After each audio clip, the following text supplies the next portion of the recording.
Сәлеметсіздер ме? 6-шы сабақ. Адамдар мен өзен. Ертегі. Люди и река.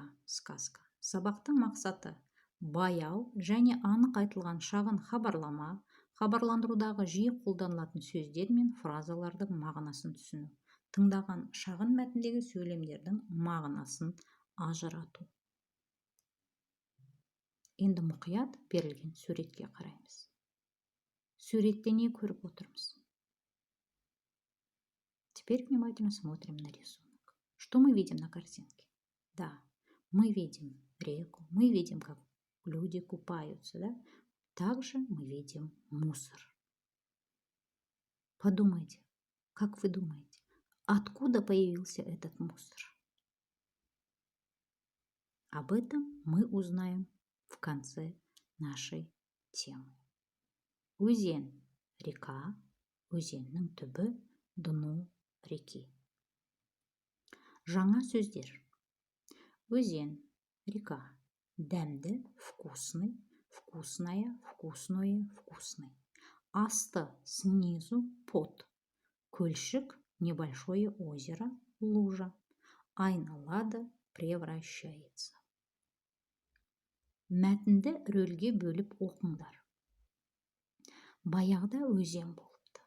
Давным-давно была река. Адамдар өзенге, люди реке. Өзен, суың қандай дәмді дейді.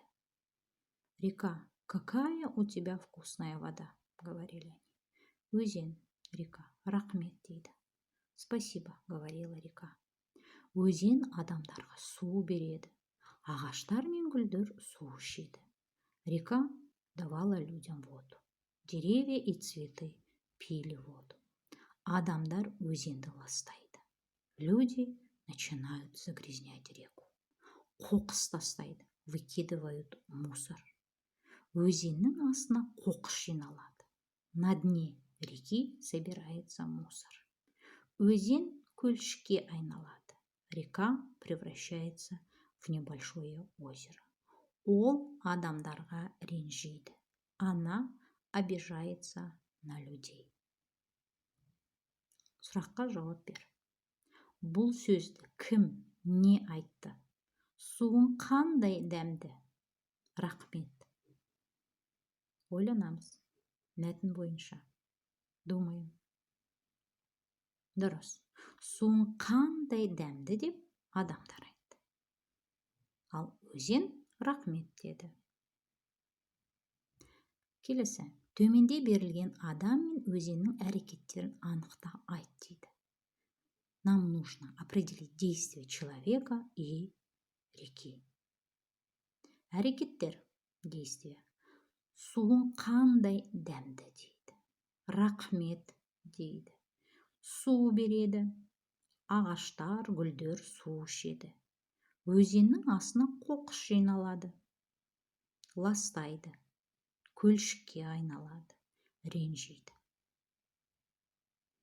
Өздерің көріп отырғандай 8 әрекет берілген.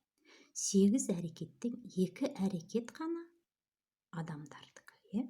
Как вы сами видите, нам дано 8 действий. Из 8 действий 2 действия только относятся к человеку. Это суың қандай дәмді? Ластайды.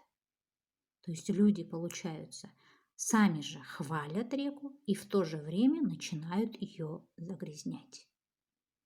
Остальные 6 действий, все они относятся к реке.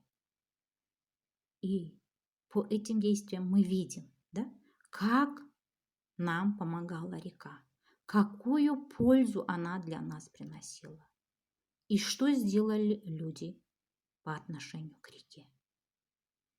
Как вы думаете? Правильно. Люди поступили очень некрасиво, нехорошо, неправильно. Да? И вот, думаю, мы смогли получить ответ на вопрос, да, который был в начале урока. Откуда появился мусор в реке? Люди сами же загрязняли его. Значит, на будущее, ребята, нам надо запомнить. Есімізге сақтаймыз. Өзенді ластама. Өзенге қоқыс тастама. Не загрязняй реку. Не выкидывайте мусор в реку.